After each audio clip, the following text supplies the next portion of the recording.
president. That's a big deal. Unless, is that important to you? I think so. That was pretty good. They're very happy about that. So am I. As president, my highest aspiration is to bring peace and stability to the world. Today's signing follows our success with India and Pakistan. They were going at it. They were going at it big, and they were great, two great leaders that came together just prior to what would have been a tremendous conflict, as you know, a nuclear conflict probably.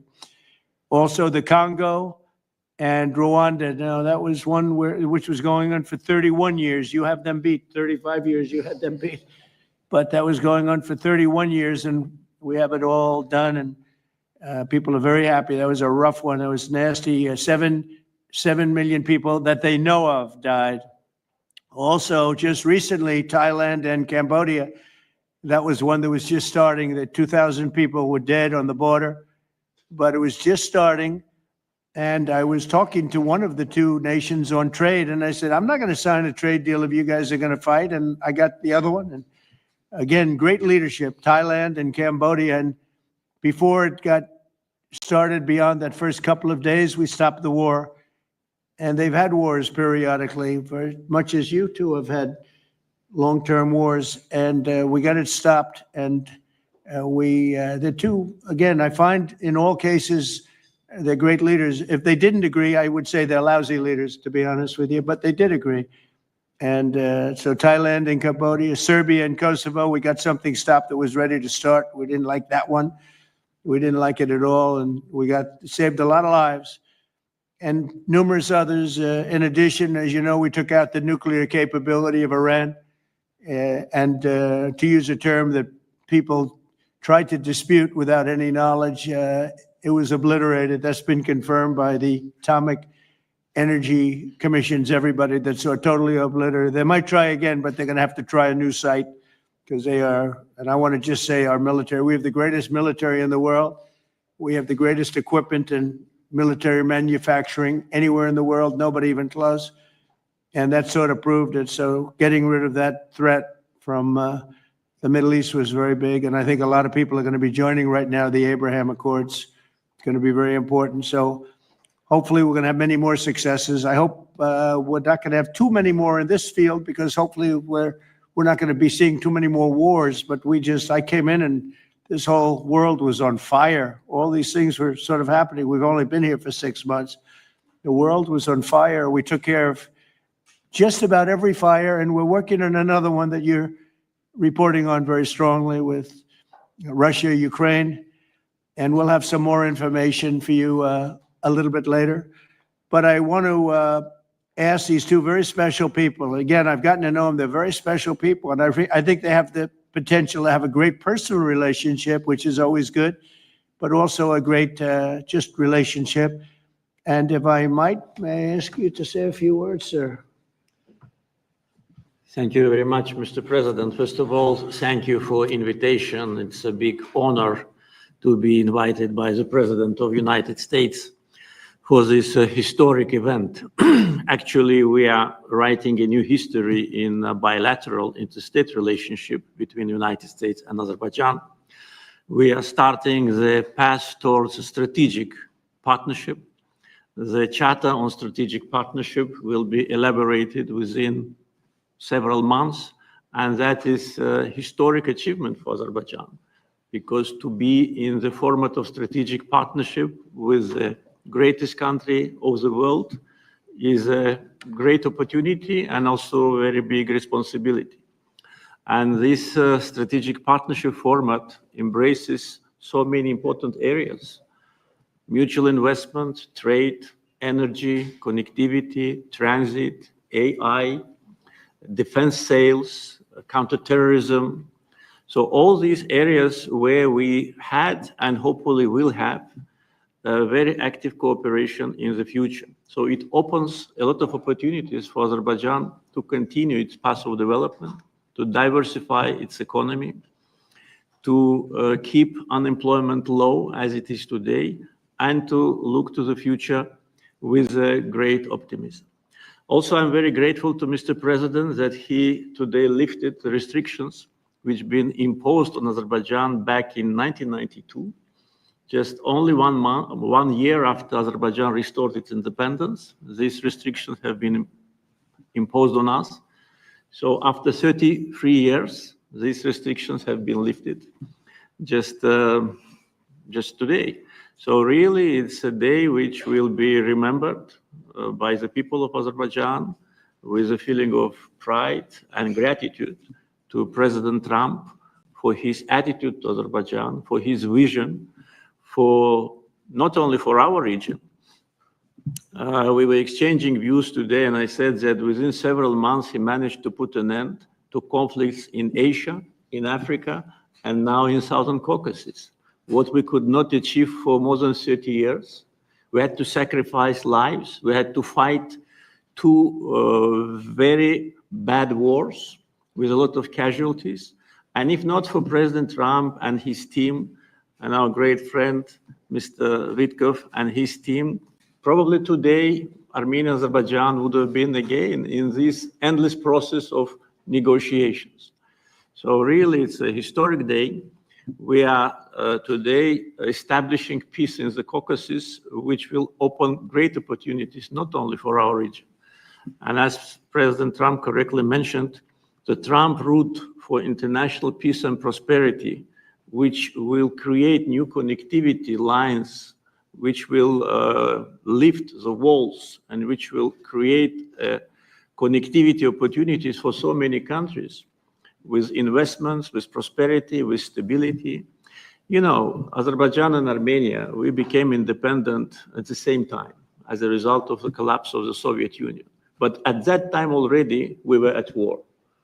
So we lost a lot of years just being preoccupied with wars and occupation and bloodshed. So today, historic day, also because we bring peace. President Trump brings peace to Caucasus, and we're grateful for that. And I'm sure that Armenia and Azerbaijan will find courage and responsibility to reconcile, and also the people will reconcile. We will turn the page of standoff, confrontation, and bloodshed, and provide bright and safe future for our children. So I'm very happy because today we're writing the great new history. And once again, Mr. President, thank you for all what you are doing for us, for our region, and for the whole world. Thank you very much.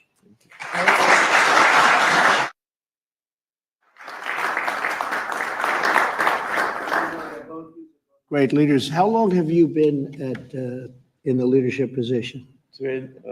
22 years. 22 years. Yeah. That's pretty good. That means he's tough and smart. And it's an amazing part of the world. Congratulations. Thank What you. a great honor to be involved. Thank you very much. Please. Thank you, Mr. President, ladies and gentlemen. Today we have reached a significant milestone in Armenia-Azerbaijani relations. We're laying a foundation to write a better story than the one we had in the past. This breakthrough would be simply not have been possible without President Trump's personal engagement and his resolute commitment to peace in our region. The initiating of peace agreement will pave the way to end the decades of conflict between our countries and open a new era based on the full respect for the sovereignty and territorial integrity of each other. Today's declarations, which President Trump personally will sign as well as witness, gives confidence and assurance that we're opening a chapter of peace, prosperity, security, and economic cooperation in the South Caucasus. In this context, allow me to highlight the agreement on opening transport communications in the region based on the principles of sovereignty, territorial integrity, and jurisdiction. I'm particularly thrilled that together with the US, Armenia will work to bring to life the Trump Road for Peace and Prosperity, a connectivity project that will unlock the entire region. Trip will unlock strategic economic opportunities that will create long-term benefits.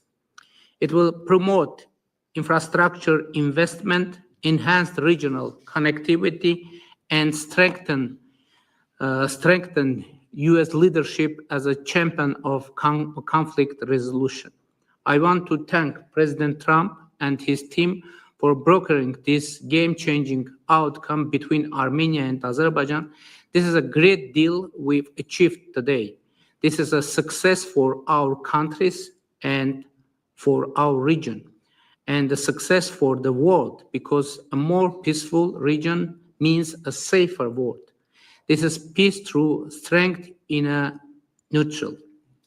Mr. President, today's great achievement is yet another testimony to your global leadership and your legacy as a statesman and a peacemaker on the world stage.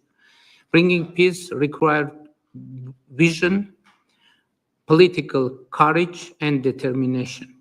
But what is most important is that it requires faith in the cause. As it is said in the Holy Bible, blessed are the peacemakers, for they will be called children of God.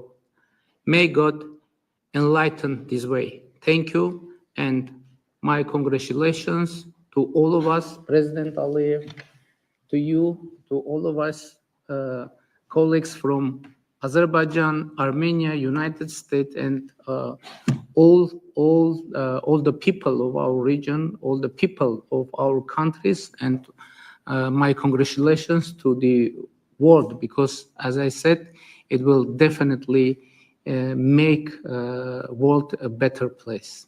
Thank you.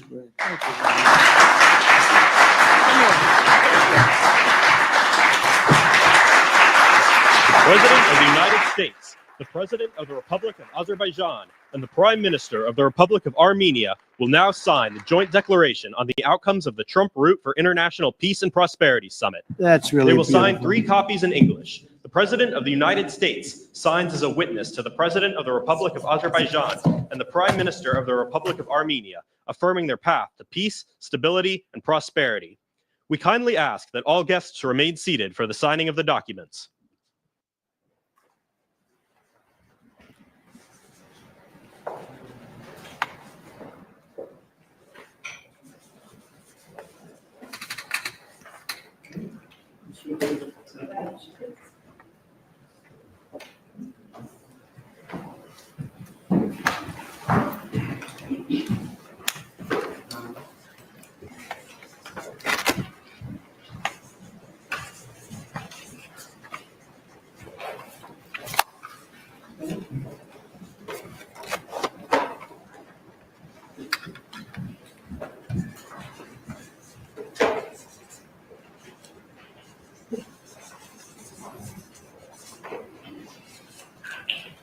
That is so great, and we'll hold up, how about holding up that document, all right?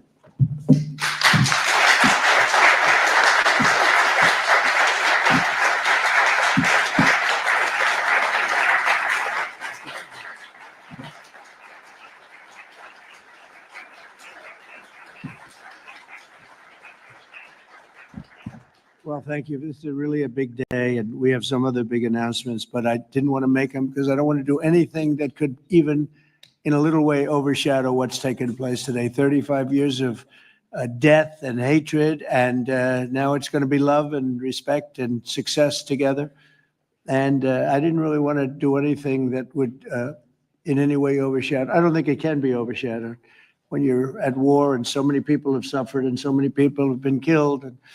And now you're going to have great peace. And I look forward to that corridor, because that corridor sounds, I'm going to have to get over there. I'll bring Senator Daines with me.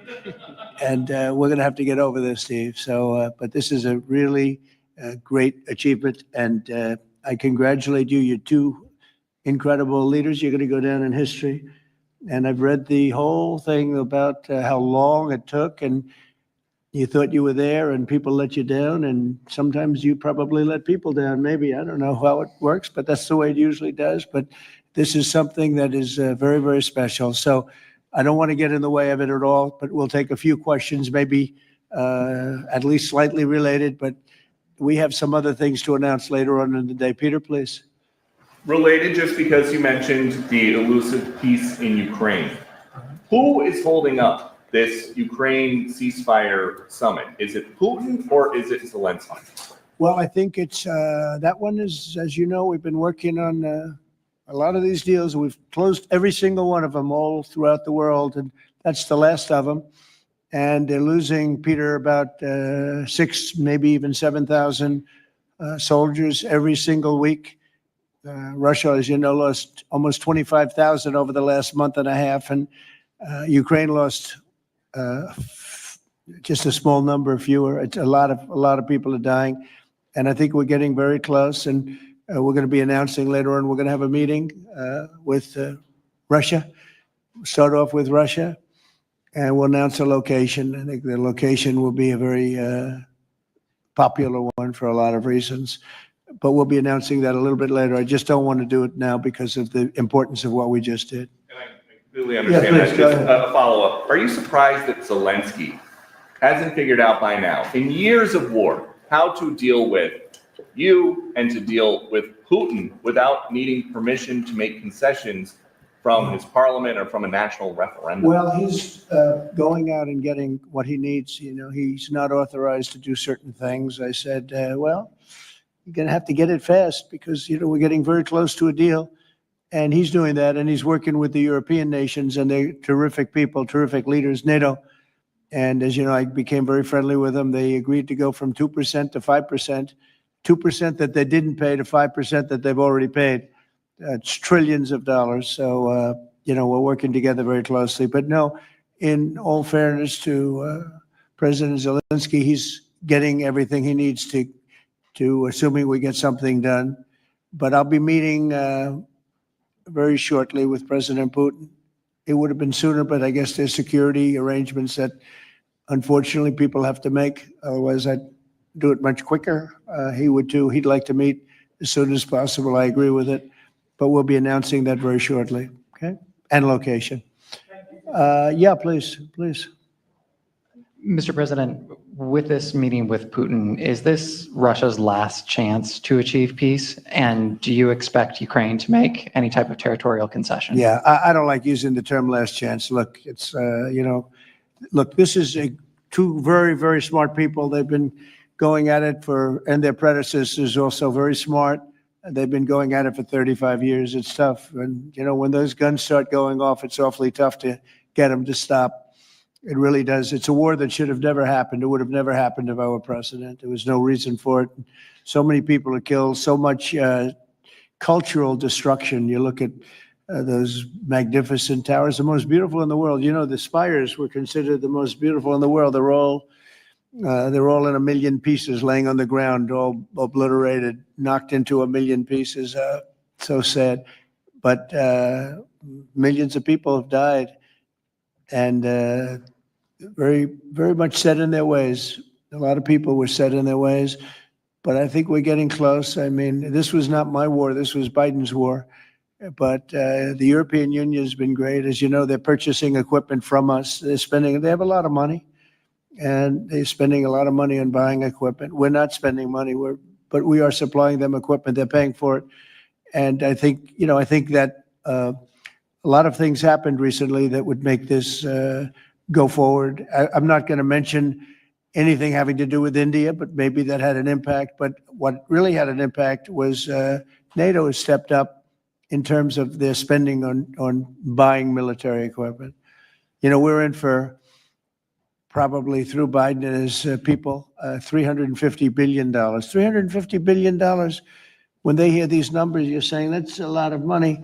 $350 billion the United States has spent on that. It should have spent nothing because it should have never happened. It would have never happened. And Europe is in for over $100 billion, which is, it should be the opposite if we were in for anything, but it should be the opposite. And I will say that Europe wants to see peace. The European leaders want to see peace.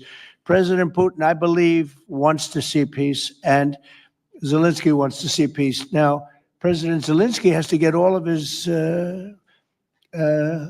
everything he needs because he's going to have to get ready to sign something. And I think he is working hard to get that done. Well, you're looking at territory that's been fought over for 3.5 years with, a lot of Russians have died, a lot of Ukrainians have died. So we're looking at that, but we're actually looking to get some back and some swapping. It's complicated. It's actually nothing easy. It's very complicated, but we're going to get some back. We're going to get some switched. There'll be some swapping of territories to the betterment of both. And but we'll be talking about that either later or tomorrow or whatever. Yeah, please. Say it. If I could ask a question of your guests and also of you. Yeah. Of the guests, will the Armenians from Nagorno-Karabakh be allowed to return? And also, do you have any thoughts on the talk about President Trump winning the Nobel Peace Prize? And for President Trump, you're working on resolving 2 other major conflicts. In Gaza, you've spoke of resettling the Gazans. The country of Somaliland has expressed potential interest if you were to diplomatically recognize their independence. Are you inclined to do so? And also, did President Putin present an award to Mr. Witkoff during their recent visit? He likes Mr. Witkoff, I can tell you that. That's true. Please, go ahead. I think President Trump deserved to have a Nobel Peace Prize, and we will defend that, and we will promote for that, and that's obvious. So, and today's event, I think, is a very bright expression of that, and hopefully you will invite us to Front row. You'll be front row. yeah. Thank you. very We are in favor. Thank you. Thank you. Can I have a suggestion? Yes. So maybe we agree with Prime Minister Pashinyan to send a joint appeal to Nobel Committee to award President Trump with the Nobel Peace Prize, because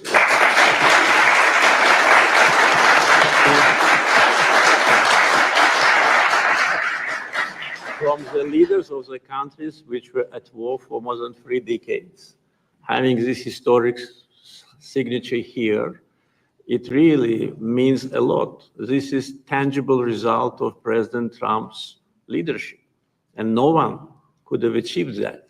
There have been many presidents here since beginning of 90s, and the so-called Minsk process, which, by the way, today we put an end to with my Armenian colleague, started in 1992. So negotiation under the auspices of OSCE continued for more than 3 decades without any result. So who, if not President Trump, deserves the Nobel Peace Prize? I don't want to go into the history of some very strange decisions of the Nobel Peace Committee to award the prize for someone who didn't do anything at all.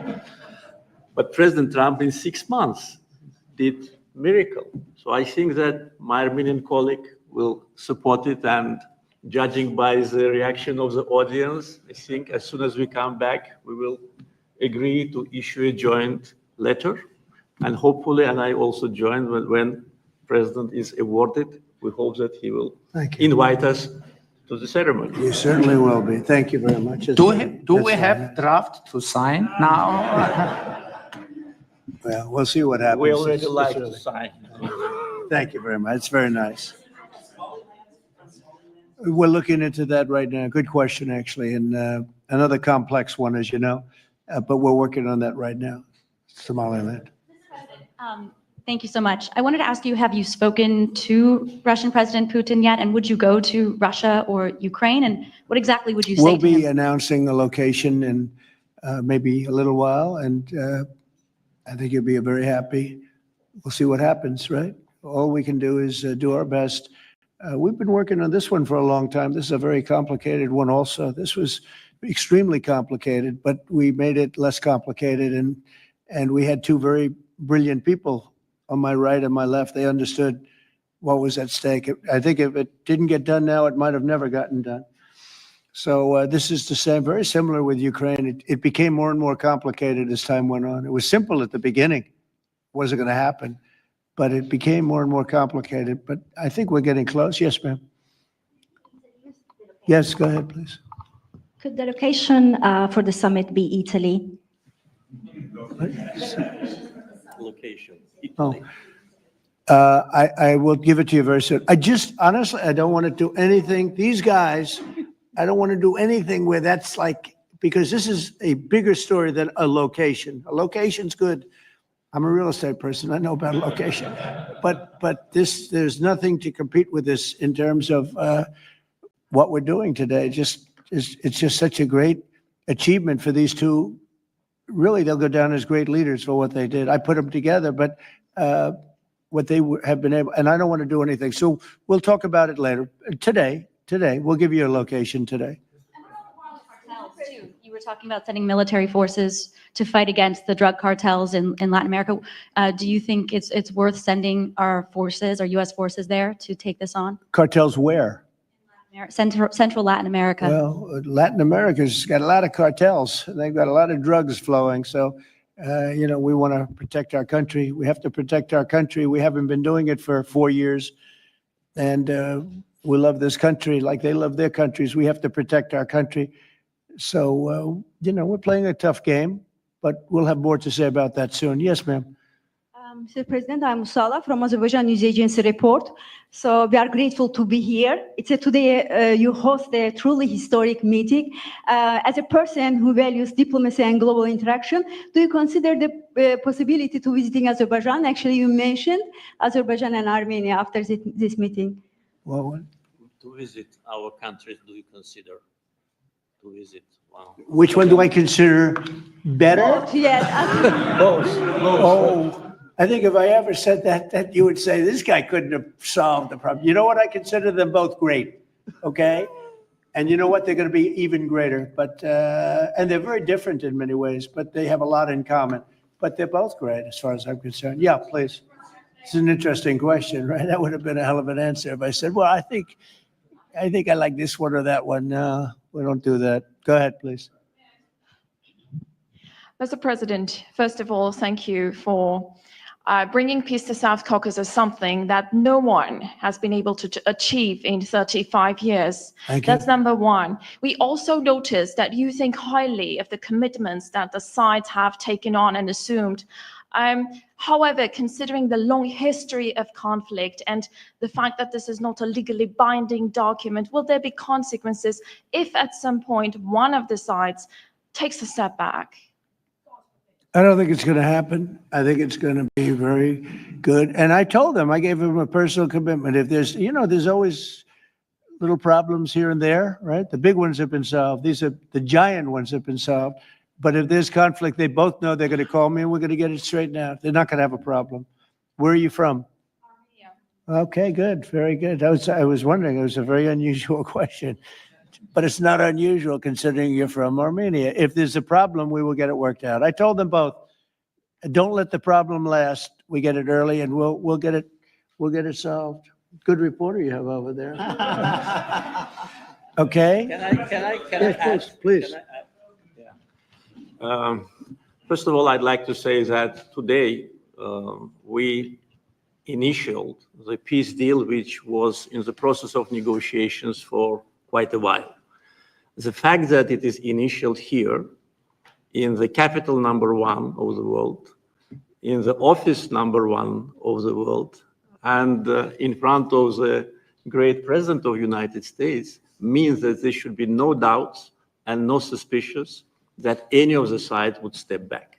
If any of us, Prime Minister Pashinyan or myself, had in mind to step back, we wouldn't have come here.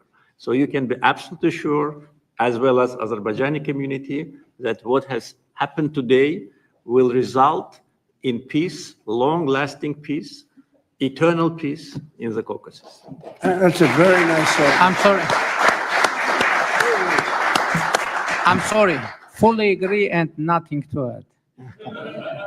That's very nice. Two statements, and that's a beautifully stated statement. Let's go. A couple of more. Yeah, please. Mr. President, many in the South Caucasus have pinned the blame on your predecessor, Joe Biden, and his Secretary of State, Antony Blinken, for obstacles in America's bilateral relations with Azerbaijan and peace in that part of the world. How important is it to you to elevate your country's partnership and your administration's partnership with Azerbaijan, with Armenia, and how important is this for your legacy? Well, to me, it's very important, but it's, you know, I know the history of what was going on because I do a lot of reading, and they've been at a vicious, you know, they've had a very contentious relationship for a long time. It's war. Most of the time was war. And so to get it done, they're great people. I know a lot of people from Armenia. I know a lot of people from both countries, and they're incredible people, and it shouldn't happen what has happened. I wish we could have been here sooner, you know, if the election were different. I'm going to be nice today. I'm not going to be controversial and say the election was rigged. I would have had this thing solved 4 years sooner. But the truth is, that's right. If the election weren't rigged, I would have been here 4 years sooner. We would have signed the same agreement 4 years sooner. But it didn't happen. And the Biden administration did really very little, actually nothing to get it done. But they did nothing to get really anything done. It was this country was in very serious shape. And I say it over and over again. I met all the leaders of NATO. I went, as you know, to the Middle East. I was with the King of Saudi Arabia, the leaders of great countries, right? Qatar and UAE and others in the Middle East. And everyone essentially said the same thing. We had a dead country 1 year ago. We had a dead country. Our country was dying. And now we have the hottest country anywhere in the world. It's not even close. We have the hottest country in the world. And it's an honor to use that, if you call it power or respect or whatever it is, to settle wars like we have right here to my left and my right. And these two guys are very smart. I got to know them, and they're very smart. They're not going to, I don't think they're going to ever have to bother with me. And they may call me just to bug me a little bit. Let me put them to a test, and they'll call because they like to call me. But they're not going to have any problem. We have a very comprehensive agreement. It's a peace agreement. And this isn't ceasefire. This isn't we'll hold off. This is a peace agreement. And they're going to end up doing a lot of business with each other. They're going to do a lot of business with the United States. And I'm going to always remember, at least during the time that I'm here, I'm going to remember how smart they were, how good they were. And when it comes to trade and other things, we're going to always go 100% out. We'll go out of our way to make sure it comes out good for them. They did an amazingly good thing and a very brave thing. It's a very complicated part of the world they come from, very tough part of the world. It's a tough, but smart part of the world, smart, tough people, and great wealth, great energy wealth. I was talking to Chris, and you were saying in terms of wealth, it's enormous wealth. But wealth doesn't often solve problems. It takes other things. But they're amazing, two amazing leaders, and it's an honor to be associated with them. How about we'll do one more, please? Your gut instincts have always done well in terms of business and in terms of politics. What does your gut tell you as it relates to the possibility of an event like this in the next few weeks, the next few months, in which you have President Putin on one side and President Zelensky on your other side?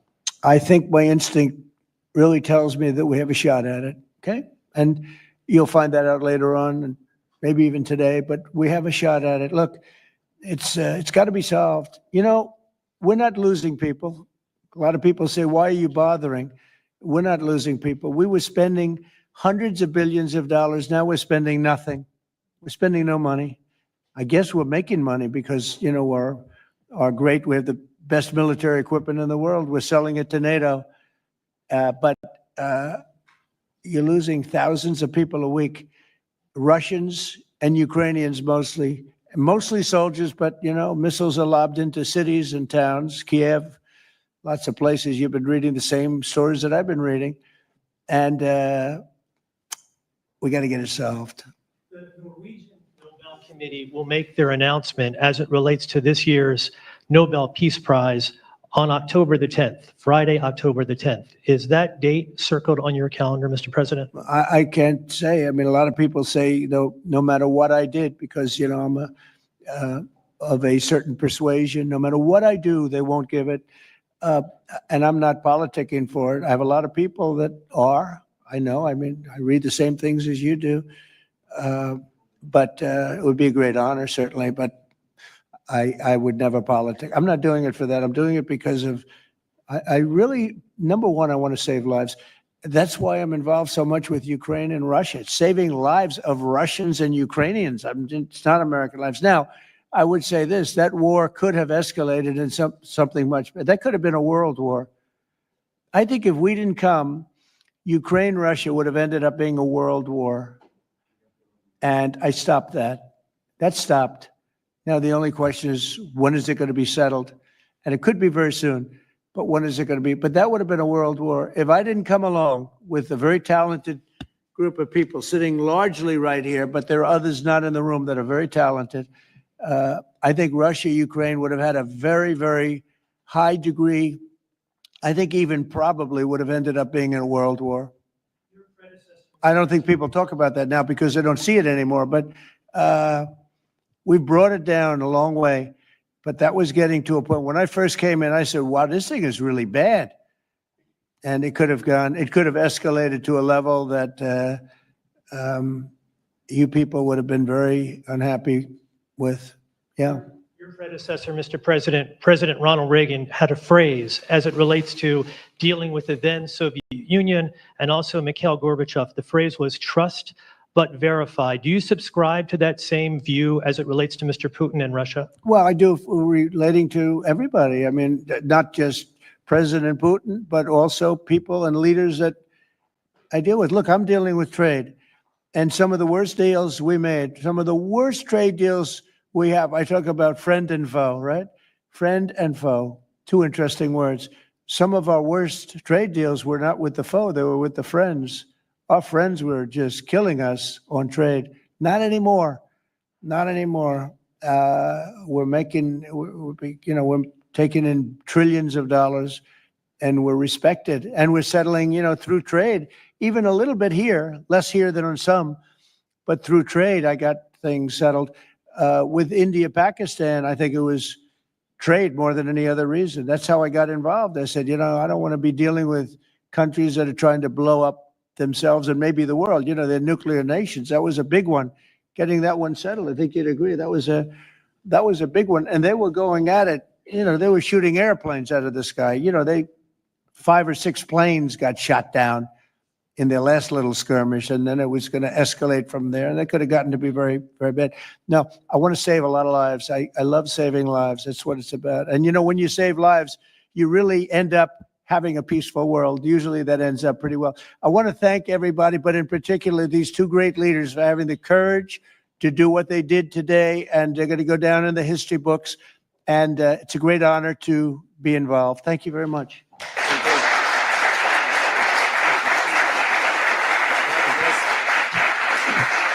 Thank you.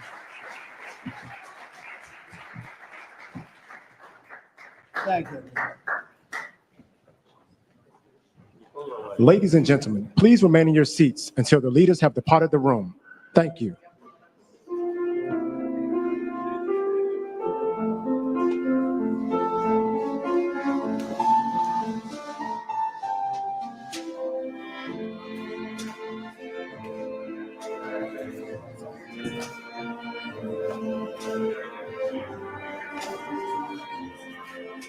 You must quickly.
Rəşad. Rəşad hanı? Hara?